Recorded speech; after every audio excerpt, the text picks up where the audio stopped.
సందళ్ళే సందళ్ళు. వినాయకునికి ఎంతో ప్రీతిపాత్రమైనది ఉండ్రాళ్ళు. ఆ ఉండ్రాళ్ళని నైవేద్యంగా తప్పనిసరిగా పెట్టాలి అని చెబుతారు కదా పెద్దలు. ఉండ్రాళ్లను మోదకాలు అని కూడా పిలుస్తూ ఉంటారు. ఆ మోదకాలతో ఒక తదియ ఉంది. మోదక తృతీయ లేదా ఉండ్రాళ్ళ తదియ అంటారు. అదేమిటో, దాని కథ ఏమిటో, ఆ వ్రతం ఎలా చేయాలో తెలుసుకుందాం. స్త్రీలకు సౌభాగ్యాలనిచ్చే నోములు అనేకం పెద్దలు మనకి ఎప్పుడో చెప్పారు. వర్షాకాలం ప్రారంభమైందంటే శ్రావణ భాద్రపద మాసాల్లో వ్యవసాయ పనులు కూడా అధికంగా ఉంటూ ఉంటాయి. స్త్రీల ఆరోగ్యం పాడవకుండా నోముల రూపకంగా మన ఆరోగ్యం సంరక్షించే ఏర్పాటన్నమాట ఈ నోములు. గోరింటాకు పెట్టుకోవడం, కాళ్ళకి పసుపు రాసుకోవడం ఇలాంటివి మచ్చుకి కొన్ని.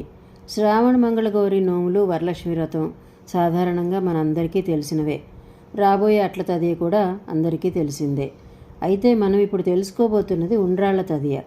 అంటే ఉండ్రాళ్ళు అన్నది పేరులోనే తెలుస్తోంది కదా. తదియ నాడు ఉండ్రాళ్ళ నివేదన అని అర్థం చేసుకోవాలి. దానికి కొన్ని పద్ధతులు, కారణాలు, ఆరోగ్య రహస్యాలు కూడా ఉన్నాయి. భాద్రపద బహుళ విధియ రోజున అంటే తదియకు ముందు రోజు నుంచి పండగ ప్రారంభమైనట్లే. ఇది 2 రోజుల పండగ. పెళ్లికాని ఆడపిల్లలు కుంకుడుకాయలతో తలారా స్నానం చేసి గోంగూర, పెరుగన్నం తినడం రివాజు. వేడి చేసే గోంగూర, చలవ చేసే పెరుగన్నం పిల్లల్లో చురుకుదనం, ఆకలి పెంచడం కోసమే. జుట్టు ఆరోగ్యం కోసం కుంకుడుకాయలన్నది ప్రత్యేకంగా చెప్పాల్సిన పనేం లేదు కదా.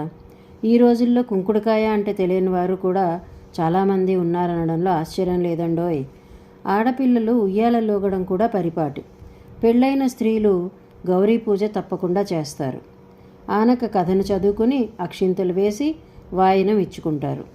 పొంగలి నైవేద్యంగా పెట్టి పల్లెల్లో వాయనం ఇక అన్నీ అమర్చుకుంటారు.